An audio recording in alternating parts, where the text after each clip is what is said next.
Hello సినీ దావత్ viewers. మన cinema ఇండస్ట్రీలో ఒక సినిమా అనౌన్స్ అయ్యి పూజా కార్యక్రమాలు జరిగి పోస్టర్లు కూడా రిలీజ్ అయ్యాక ఆగిపోతే ఆ బాధ వర్ణనాతీతం కదా. ఇలా ఆగిపోవడానికి చాలా కారణాలు ఉంటాయి. అయితే కొన్ని సినిమాలు మాత్రం వాటి స్టోరీ లైన్ లీక్ అవ్వడం వల్ల లేదా కథ సెకండ్ హాఫ్ వీక్ అని హీరోలు ముందే చెప్పేయడం వల్ల కూడా ఆగిపోయాయి. అలా భారీ హైప్తో మొదలై అర్థాంతరంగా ఆగిపోయిన మన టాలీవుడ్ సినిమాలు ఏంటో ఈ వీడియోలో చూద్దాం. ఇక మొదలెట్టేద్దామా? ముందుగా పవన్ కళ్యాణ్ గారు. ఇది పవన్ కళ్యాణ్ గారి ఫ్యాన్స్కి ఒక తీరని కథ. జానీ మూవీ తర్వాత పవన్ కళ్యాణ్ స్వీయ దర్శకత్వంలో అనౌన్స్ చేసిన సినిమా సత్యాగ్రహి. ఏఎం రత్నం గారు దీనికి నిర్మాత. పోస్టర్లు వచ్చాయి. పవన్ కళ్యాణ్ ఒక స్టూడెంట్ లీడర్గా చెగువేరా తరహాలో కనిపించారు కూడా. అయితే ఈ సినిమా కథ మొత్తం అప్పటి రాజకీయ వ్యవస్థను ప్రశ్నించేలా ఉంటుందని టాక్ కూడా వచ్చింది. కానీ స్టోరీ లైన్ అనుకున్నంత స్ట్రాంగ్గా లేకపోవడం, అప్పటికి స్టోరీ పాయింట్ లీక్ అయ్యి అంచనాలు పెరిగిపోవడంతో పవన్ కళ్యాణ్ గారు ఈ ప్రాజెక్ట్ని పక్కన పెట్టేశారు. ఇక సెకండ్ మూవీ గురించి చెప్పుకోవాలంటే చిరంజీవి గారి సినిమా ఆటో జానీ. చిరంజీవి గారి 150వ సినిమా కోసం పూరి జగన్నాథ్ గారు ఆటో జానీ అనే టైటిల్ని అనౌన్స్ చేశారు. ఈ విషయం తెలియగానే ఫ్యాన్స్ పండగ చేసుకున్నారు. కానీ కొన్నాళ్లకే ఈ ప్రాజెక్ట్ క్యాన్సిల్ అయింది. దీనికి కారణం చిరంజీవి గారే స్వయంగా చెప్పారు. ఫస్ట్ హాఫ్ చాలా బాగుంది, కానీ సెకండ్ హాఫ్ కథ కుదరలేదు అని ఓపెన్గానే చెప్పేశారు. అలా కథలో లోపం బయటపడటం, ఇంకా స్టోరీ లైన్ మీద రూమర్స్ రావడంతో ఈ సినిమా ఆగిపోయింది. అదే కథను మార్చి రవితేజ గారితో చేయాలని పూరి ట్రై చేసినా అది కూడా వర్కౌట్ అవ్వలేదు. మూడో సినిమా ఏంటంటే రామ్ చరణ్ కొరటాల గారి దర్శకత్వంలో ఉన్న ప్రాజెక్ట్. మిర్చి తర్వాత శ్రీమంతుడు కంటే ముందు రామ్ చరణ్ గారు హీరోగా కొరటాల శివ గారి దర్శకత్వంలో ఒక సినిమా స్టార్ట్ చేశారు. బండ్ల గణేష్ దీనికి నిర్మాత. పూజా కార్యక్రమాలు కూడా అయిపోయాయి ఈ సినిమా గురించి.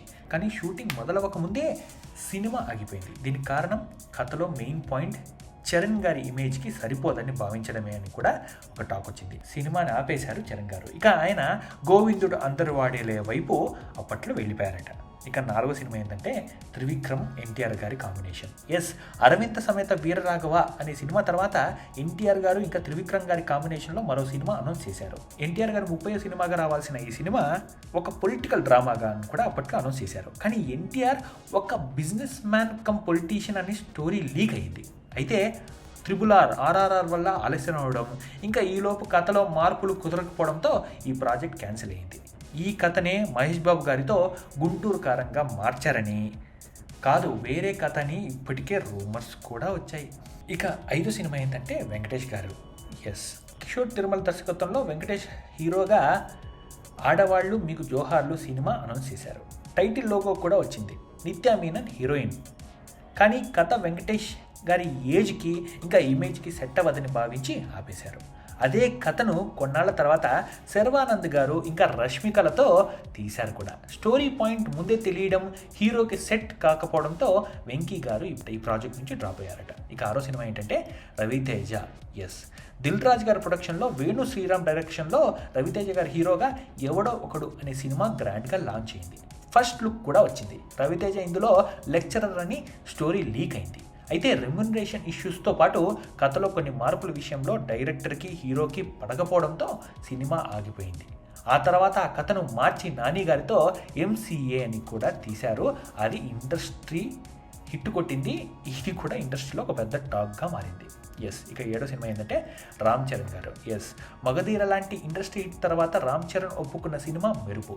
తమిళ్ దర్శకుడు ధరణి అంటే మన పవర్ స్టార్ పవన్ కళ్యాణ్ గారితో బంగారం అనే సినిమా తీశారు. ఆయన దర్శకత్వంలో ఈ సినిమా మొదలైంది. కాజల్ గారు హీరోయిన్. ఇందులో చరణ్ ఒక ఫుట్బాల్ ప్లేయర్.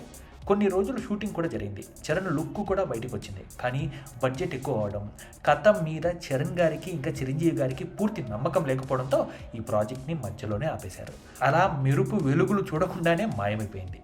ఆ తర్వాత చరణ్ గారు రచ్చ అనే సినిమా తీశారు. ఇక ఎనిమిదో సినిమా ఏంటంటే ఎన్టీఆర్ గారి నర్తనశాల. నందమూరి అభిమానులకు ఎప్పటికీ తీరని కోరిక ఈ సినిమా.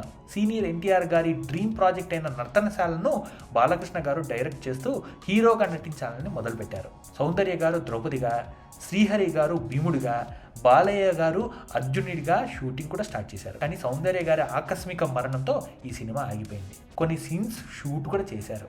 అవి ఈ మధ్య OTTలో రిలీజ్ చేశారు తప్ప పూర్తి సినిమా ఎప్పటికీ రాలేదు. ఇక 8వ సినిమా ఏంటంటే మహేష్ బాబు గారు ఇంకా కృష్ణవంశీ గారి డైరెక్షన్లో. మహేష్ బాబు గారు హీరోగా, క్రియేటివ్ డైరెక్టర్ కృష్ణవంశీ గారు దర్శకత్వంలో ఒక సినిమా ప్లాన్ చేశారు. దీనికి హరే రామ హరే కృష్ణ అని టైటిల్ కూడా అనుకున్నట్లు టాక్ అయితే వినిపించింది. మణికొండలో ఒక భారీ సెట్ వేసి షూటింగ్ కూడా చేశారు. కానీ ఎందుకో ఈ ప్రాజెక్ట్ వర్కౌట్ అవ్వలేదు. క్రియేటివ్ డిఫరెన్సెస్ వల్ల సినిమాని పక్కన పెట్టేశారు. వీరిద్దరి కాంబోలో వచ్చిన Murari block buster hit, classic hit అయిన విషయం తెలిసిందే. ఇది తెలిసిన తర్వాత కూడా ఈ సినిమా ఆగిపోవడం ఫ్యాన్స్ని నిజంగానే నిరాశపరిచింది. ఇక 10వ సినిమా ఏంటంటే పవన్ కళ్యాణ్ గారు జీసస్ క్రైస్ట్గా. పవన్ కళ్యాణ్ గారు సినిమాల్లోకి రీఎంట్రీ ఇస్తున్న టైంలో లెజెండరీ డైరెక్టర్ సింగీతం శ్రీనివాసరావు గారు ఆయన దర్శకత్వంలో యేసుక్రీస్తు జీవిత చరిత్ర ఆధారంగా ఒక సినిమా అనౌన్స్ చేశారు. దానికి పవన్ కళ్యాణ్ గారు హీరోగా అని కూడా ప్రకటించారు. దీనికి సంబంధించిన పోస్టర్ లాంచ్ కూడా ఘనంగా జరిగింది. కానీ ఆ తర్వాత ఏమైందో తెలియదు. ఈ ప్రాజెక్ట్ గురించి ఎవరూ మాట్లాడలేదు, సైలెంట్గా అటకెక్కేసింది. ఇక 11వ సినిమా ఏంటంటే నాగార్జున గారు. నాగార్జున గారి ఆపరేషన్ రావణ్. అంజి సినిమా తర్వాత నాగార్జున గారు హీరోగా, గ్రాఫిక్స్ మాంత్రికుడు కోడి రామకృష్ణ గారు దర్శకత్వంలో ఒక భారీ సోషియో ఫ్యాంటసీ సినిమా మొదలైంది. షూటింగ్ కూడా కొంత జరిగింది. కానీ గ్రాఫిక్స్ పనులు ఆలస్యం అవ్వడం, బడ్జెట్ పెరిగిపోవడంతో నిర్మాత చేతులు ఎత్తేశారు. అలా ఈ సినిమా మధ్యలోనే ఆగిపోయింది. ఇక 12వ సినిమా ఏంటంటే వెంకటేష్ గారు ఇంకా సావిత్రి. తేజ దర్శకత్వంలో వెంకటేష్ గారు హీరోగా సావిత్రి అనే సినిమాని గ్రాండ్గా లాంచ్ చేశారు. ముహూర్తం షాట్ కూడా తీశారు. కానీ వెంకటేష్ గారు ఈ కథలోనే మార్పులు కావాలని కోరడం, ఇంకా తేజ గారు తనదైన శైలిలో ఉండటంతో వీరిద్దరి మధ్య చిన్న క్రియేటివ్ డిఫరెన్సెస్ వచ్చి కుదరక సినిమా షూటింగ్కి వెళ్ళకముందే ఆపేశారు. ఇక 13వ సినిమా గురించి ఏంటి చెప్పుకోవాలంటే, నందమూరి బాలకృష్ణ గారికి ఎప్పటి నుండో ఒక రైతు నాయకుడిగా అచ్చమైన తెలుగు రైతు సమస్యల మీద ఒక సినిమా చేయాలని బలమైన కోరిక ఉండేది.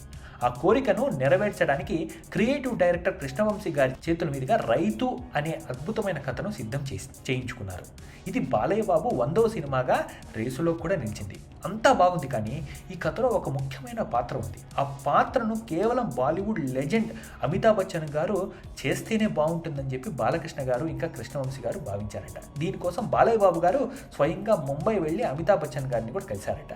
కథ వినిపించారని కూడా అప్పట్లో టాక్ ఉంది. అయితే అమితాబ్ బచ్చన్ గారికి కథ నచ్చలేదో లేదా డేట్ సమస్య వల్ల ఇతర కారణాలు ఏంటో తెలియదు, కానీ ఆ పాత్ర ఆయన చేయలేకపోయారు. ఇక అమితాబ్ బచ్చన్ గారు లేకపోతే ఆ క్యారెక్టర్కి న్యాయం జరగదని, ఆ ఇంపాక్ట్ ఉండదని భావించిన బాలకృష్ణ గారు రాజీ పడకుండా ఆ సినిమానే ఆపేశారు.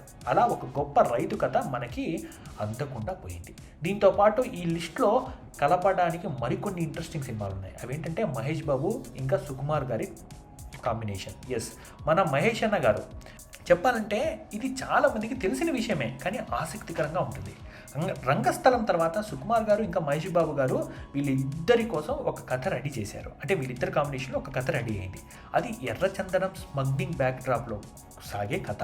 కానీ మహేష్ బాబు గారికి ఆ రా అండ్ రస్టిక్ లుక్, ఆ సబ్జెక్ట్ మీద కొంచెం సందేహం ఉండటంతో సుకుమార్ గారికి నో చెప్పారంట. ఆ తర్వాత మహేష్ బాబు గారు సరిలేరు నీకెవరు అనే సినిమా కూడా చేశారు. సుకుమార్ గారు అదే కథను అల్లు అర్జున్ గారితో చేసి పాన్ ఇండియా హిట్ కొట్టారు. అదే పుష్ప. అలా మహేష్ బాబు గారు పుష్ప చేయాల్సింది కాస్త ఆయన సరిలేరు నీకెవరు చేశారు. ఇంకొకటి ఉందండి లిస్ట్లో, అదే వెంకటేష్ గారు ఇంకా కృష్ణం వందే జగద్గురం అనే సినిమా. రానా చేసిన కృష్ణం వందే జగద్గురం సినిమా నిజానికి వెంకటేష్ గారు చేయాల్సి ఉంది. డైరెక్టర్ క్రిష్ గారు మొదట ఈ కథను వెంకటేష్ గారికి చెప్పారట. వెంకీ గారికి కూడా ఈ సినిమా బాగా నచ్చిందట. కానీ అప్పటికే నాగవల్లి ఫ్లాప్ అవ్వడం, మళ్ళీ అలాంటి బరువైన పాత్ర ఎందుకని వెంకటేష్ వెనకడుగు వేశారు. మన సినీ దావత్లో ఇలాంటి ఇంట్రెస్టింగ్ టాపిక్స్ ఇంకా కావాలంటే ఛానల్ని సబ్స్క్రైబ్ చేసుకోవడం మాత్రం మర్చిపోకండి. Thank you.